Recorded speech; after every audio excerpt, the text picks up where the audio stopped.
Captain Sarah Mitchell adjusted her dress blue uniform one final time before stepping into the grand ballroom of the Pentagon Officers Club. The annual Joint Forces Gala was the most prestigious military event of the year, where officers from all branches gathered to honor distinguished service members and celebrate military excellence. The room buzzed with conversations as admirals, generals, colonels, and other high-ranking officials mingled beneath crystal chandeliers. Sarah had earned her invitation through exceptional performance as a military intelligence officer specializing in counterterrorism operations. At 28, she had already completed 3 deployments to Afghanistan and had been instrumental in dismantling several terrorist networks. Her analytical skills and field experience had saved countless lives, though much of her work remained classified. As she entered the ballroom, Sarah noticed the usual dynamics at play. Groups of officers clustered together, often segregated by branch and rank. The Army officers dominated one corner, while Navy personnel gathered near the bar. Air Force pilots shared war stories by the windows, and Marines stood in their characteristic tight formation near the entrance. Sarah made her way toward the reception area, her polished shoes clicking against the marble floor. She had spent hours preparing for this evening, ensuring every detail of her uniform was perfect. Her ribbons and decorations were precisely positioned, her brass gleaming, and her bearing confident, yet respectful. Near the champagne table, she spotted Colonel James Harrison, a decorated Army officer known throughout the Pentagon for his traditional views and sharp tongue. Harrison commanded respect through fear rather than admiration, and his opinions carried significant weight in military circles. He stood surrounded by a group of junior officers who hung on his every word. As Sarah approached to get a drink, she couldn't help but overhear Harrison's conversation. He was discussing the changing face of the military, his voice dripping with disdain as he spoke about what he called the softening of military standards. "The problem with today's military," Harrison declared loudly enough for nearby officers to hear, "is that we've lowered our standards to accommodate everyone. We're more concerned with political correctness than combat effectiveness." Several officers nodded in agreement, while others shifted uncomfortably. Sarah continued toward the refreshment table, trying to ignore the colonel's increasingly inflammatory remarks.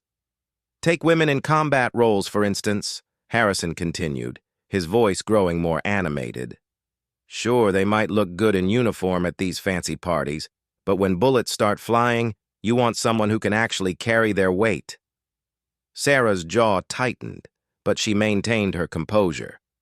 She had heard similar comments throughout her career and had learned to pick her battles carefully. Tonight was about celebration and networking, not confrontation. As she reached for a glass of water, Harrison's voice boomed across the immediate area. "Speaking of looking good in uniform," he said with a mocking laugh, "here comes another example of style over substance." Sarah realized with a sinking feeling that he was referring to her. She turned slowly, meeting Harrison's calculating gaze with steady eyes. The conversations around them began to quiet, as other officers sensed tension building. "Captain Mitchell, isn't it?" Harrison said with false pleasantry. "Army intelligence, if I'm not mistaken. Tell me, Captain, how many actual combat operations have you participated in?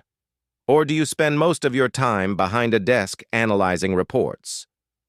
The question was designed to embarrass her in front of the assembled officers. Harrison had done his homework, knowing that intelligence officers often didn't receive the same recognition as frontline combat troops, despite their crucial contributions to mission success. Sarah straightened her shoulders and replied calmly, "Colonel Harrison, I've completed 3 combat deployments and participated in numerous classified operations that I cannot discuss in this setting." Harrison's smile turned predatory. "Classified operations," he repeated mockingly. "How convenient. The perfect excuse for when you can't back up your claims with real achievements." Murmurs rippled through the growing crowd of onlookers. Some officers looked uncomfortable with Harrison's aggressive approach, while others seemed to enjoy the confrontation. Sarah felt the weight of dozens of eyes upon her, waiting to see how she would respond. "Colonel," Sarah said evenly, "my service record speaks for itself. I've been honored to serve alongside some of the finest soldiers, sailors, airmen, and Marines in our military. Each of us brings different skills and experiences to the fight."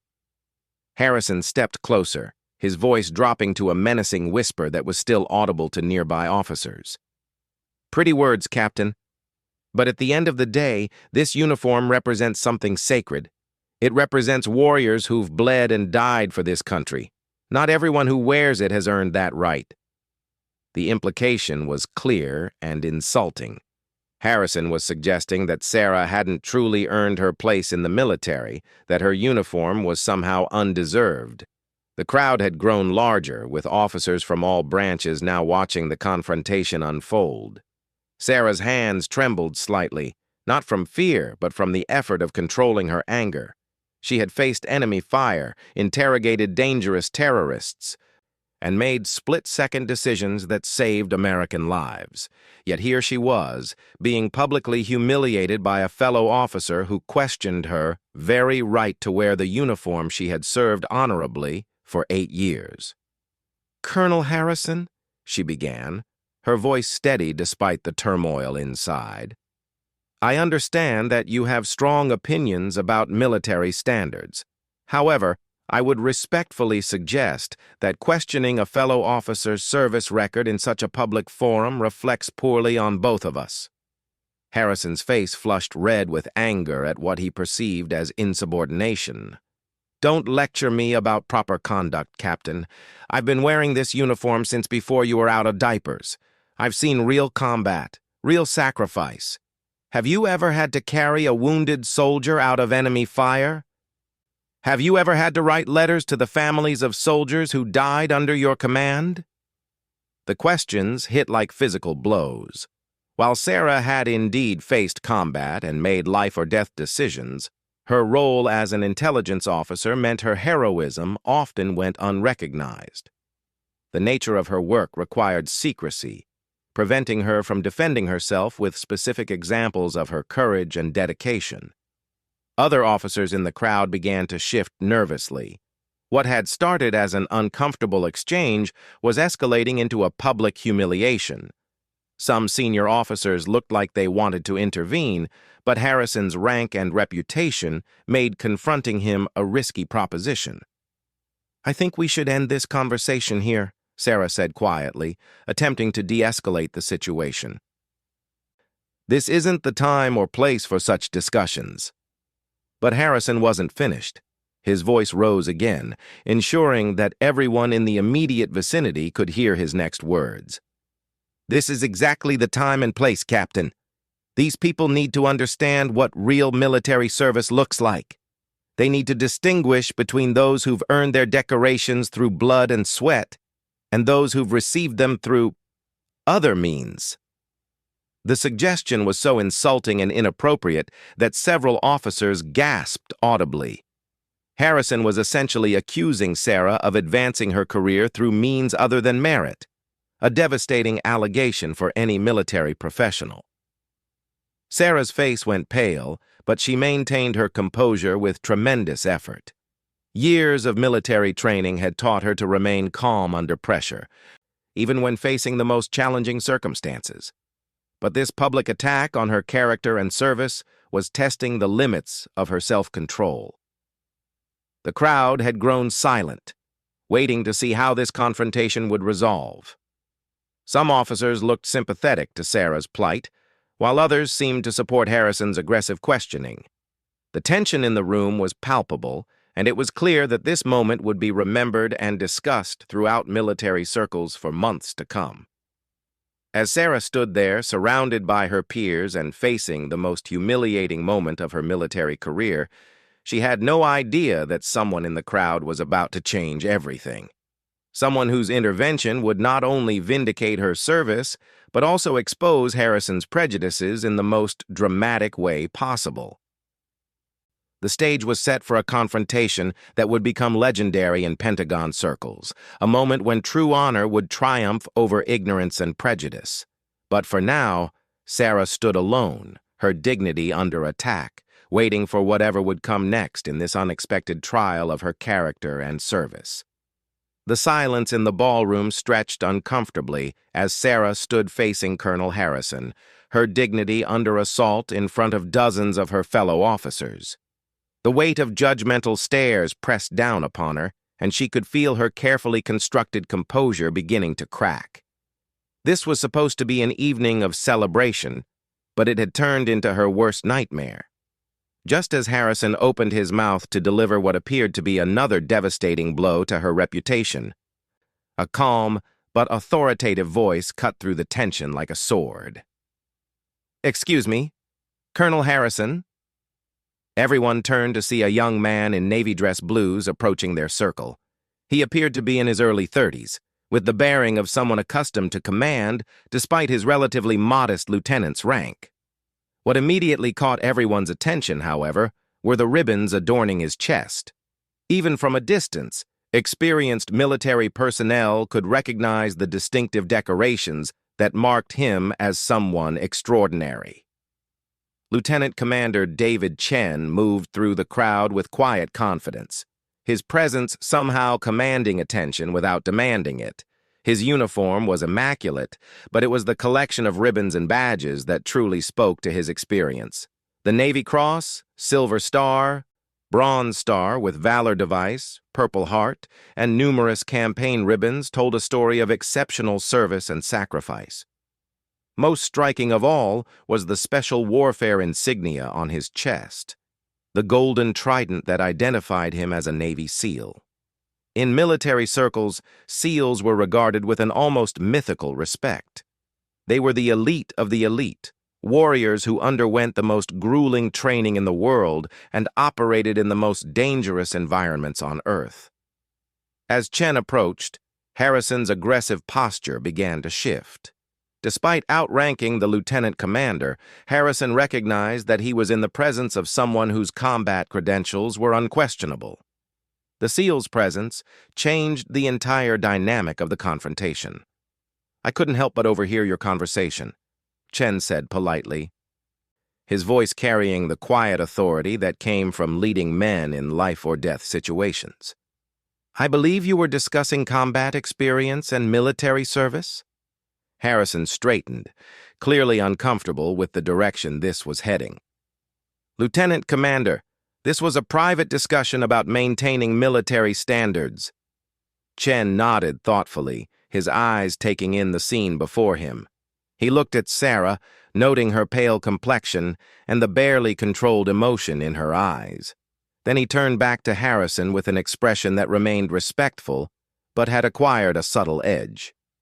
"Colonel, I apologize for interrupting, but I believe there may be some confusion here. Are you familiar with Captain Mitchell's service record?" The question was simple, but it carried implications that made Harrison visibly nervous. The crowd sensed that something significant was about to unfold, and the circle around them continued to grow as word spread through the ballroom that a SEAL was confronting the colonel. "I know enough about her record," Harrison replied defensively. "Intelligence officers spend most of their time in safe zones analyzing data and writing reports. That's hardly comparable to real combat service." Chen's expression didn't change, but those close enough could see his jaw tighten slightly.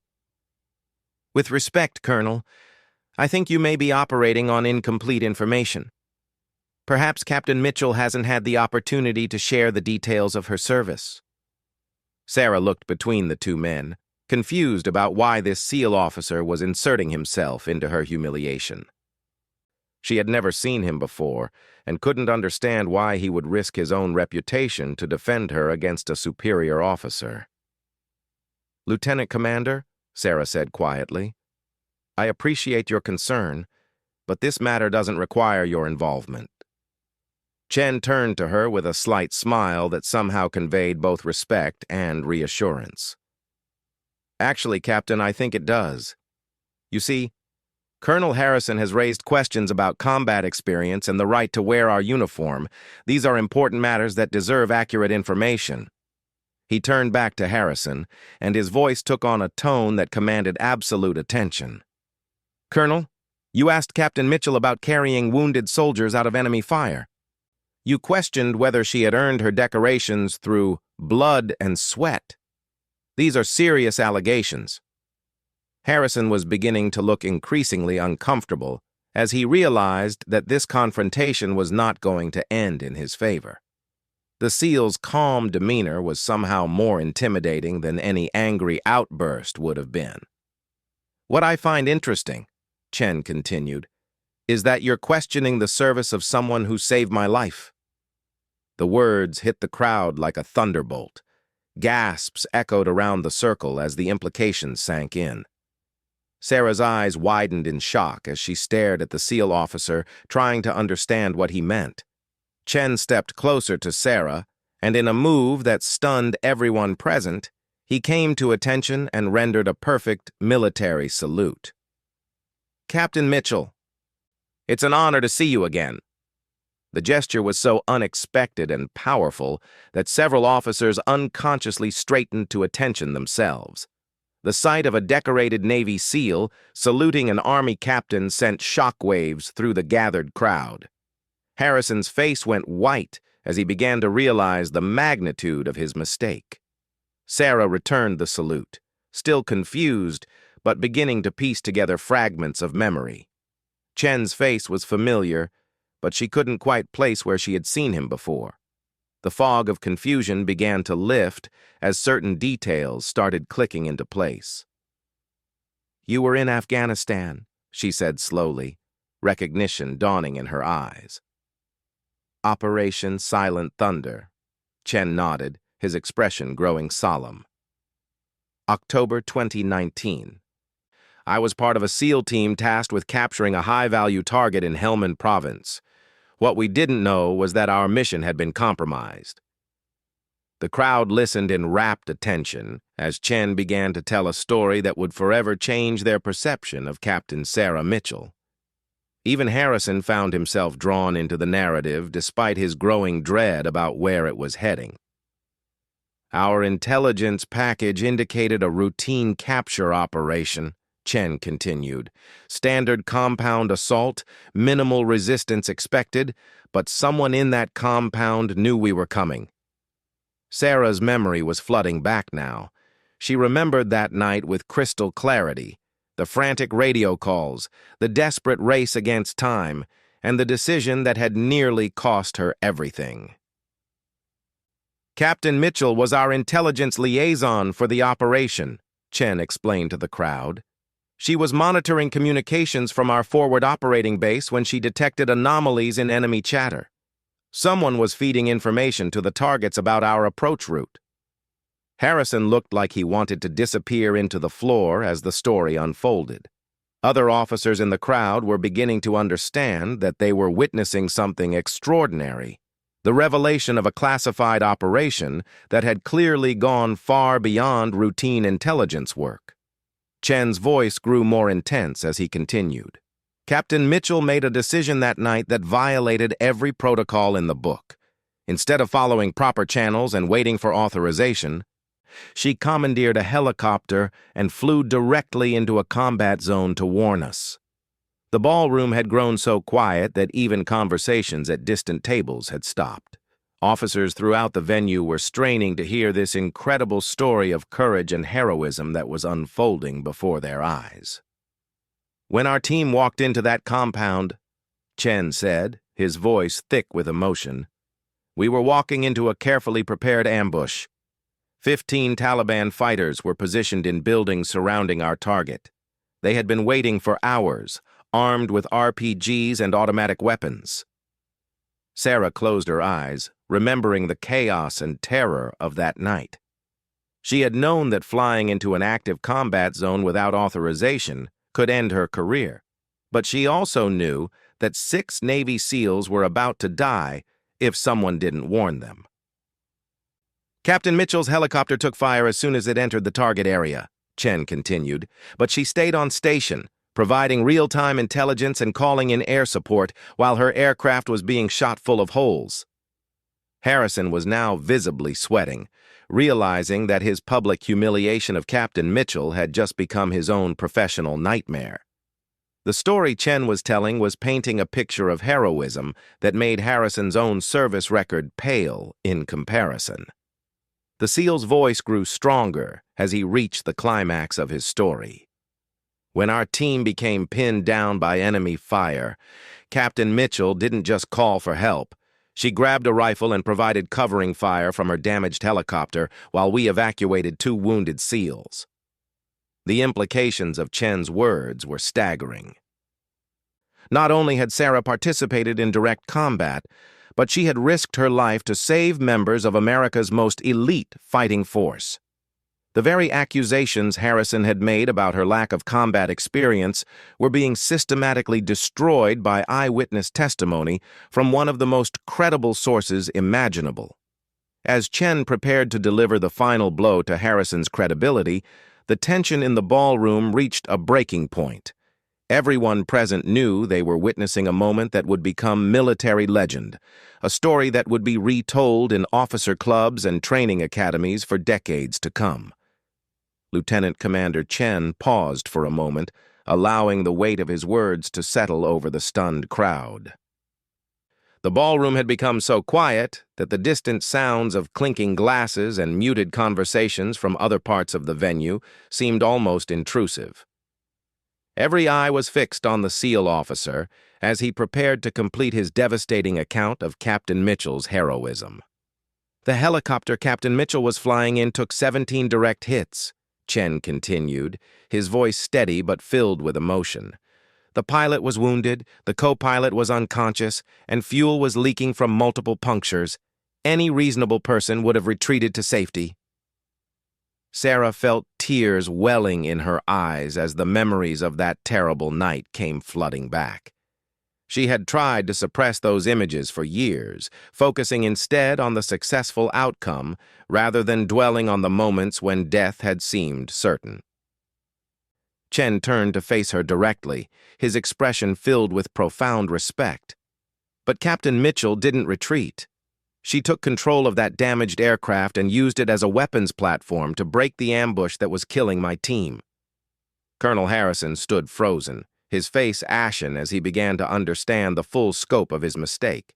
Around him, officers who had been enjoying his earlier attack on Sarah now looked mortified to have been associated with his ignorant assumptions.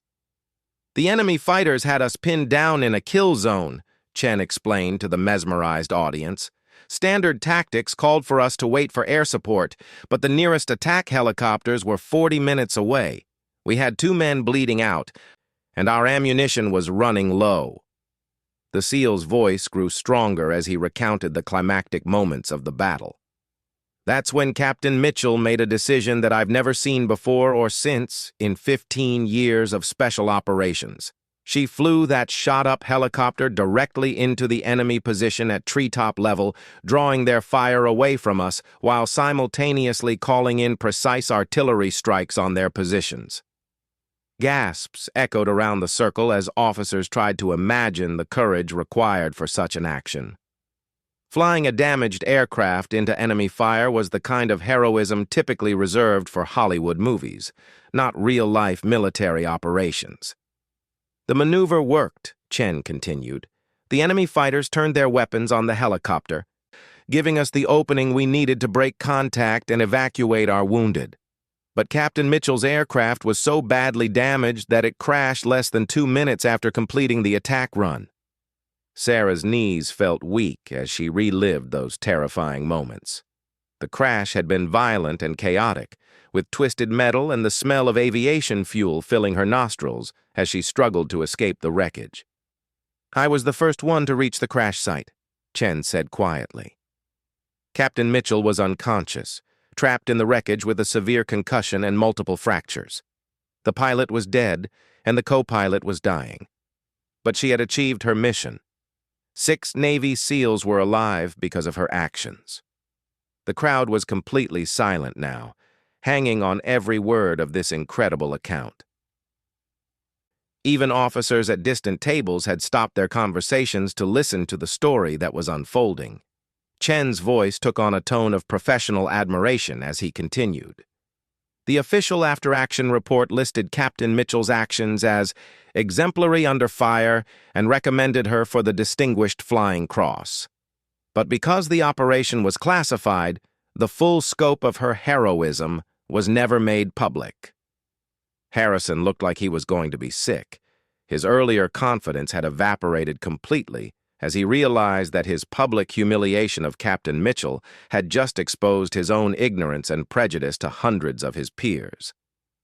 "Colonel Harrison," Chen said, turning to address the man directly, "you asked Captain Mitchell if she had ever carried wounded soldiers out of enemy fire.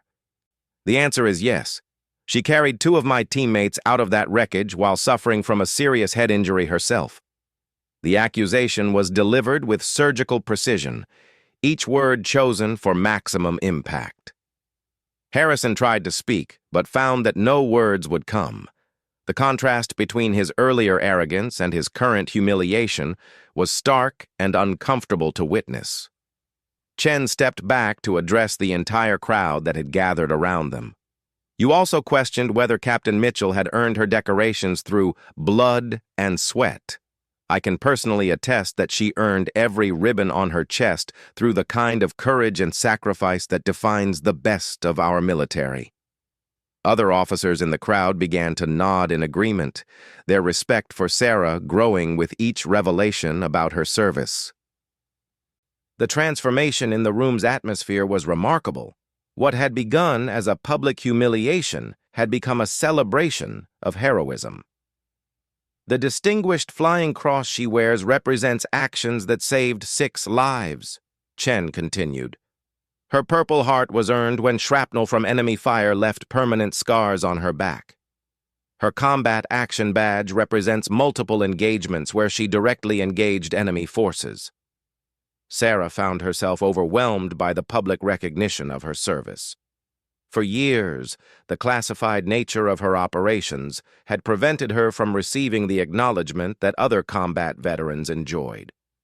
Chen's testimony was not only vindicating her honor but also revealing the true scope of her contributions to the war effort.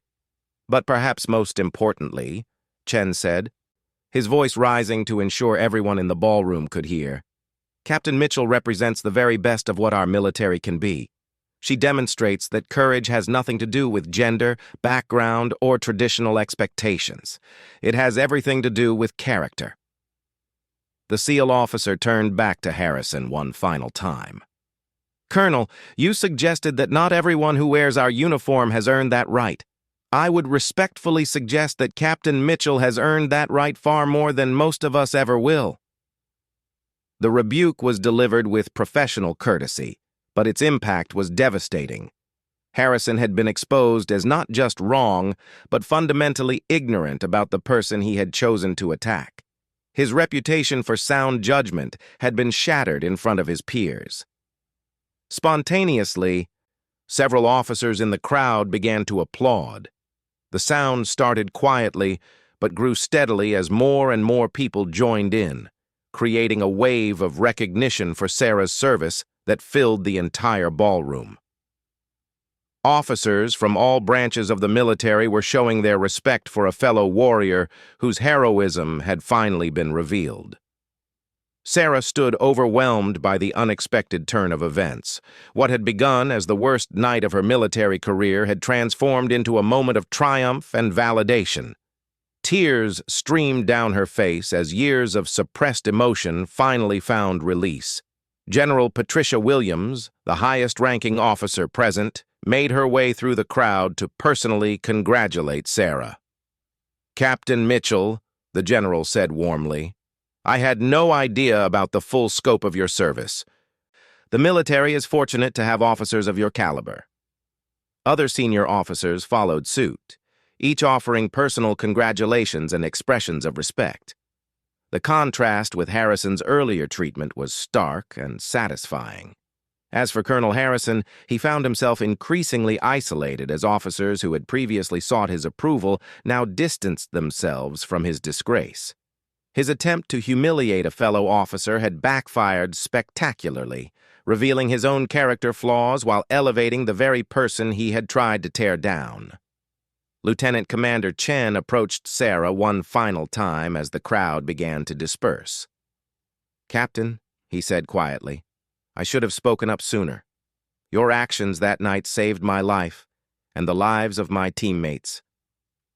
It was an honor to finally return the favor. Sarah shook her hand firmly, her voice thick with emotion. "Thank you, David. I never expected to see you again, let alone in circumstances like these." "The military is a small world," Chen replied with a smile, "and heroes have a way of finding each other when it matters most." As the evening continued, Sarah found herself surrounded by officers eager to hear more about her experiences and express their admiration for her service. The transformation was complete, from humiliated target to celebrated hero in the span of 30 minutes. The story of Colonel Harrison's comeuppance spread rapidly through military circles in the following weeks. It became a cautionary tale about the dangers of prejudice and assumptions, while simultaneously serving as an inspiration about courage and character. Sarah's heroism became widely known, earning her the recognition and respect that had been long overdue. For Harrison, the incident marked the effective end of his influence in military circles. His judgment had been publicly proven wrong in the most dramatic way possible, and his credibility never recovered. He quietly retired within 2 years, his legacy forever tainted by his attack on a genuine war hero. The evening had proven that true honor cannot be mocked or diminished by ignorance and prejudice. Character reveals itself in the crucible of adversity, and both Sarah Mitchell and David Chen had demonstrated the kind of integrity that defines the best of America's military. Their story would be retold for years to come as an example of how courage and truth ultimately triumph over prejudice and ignorance.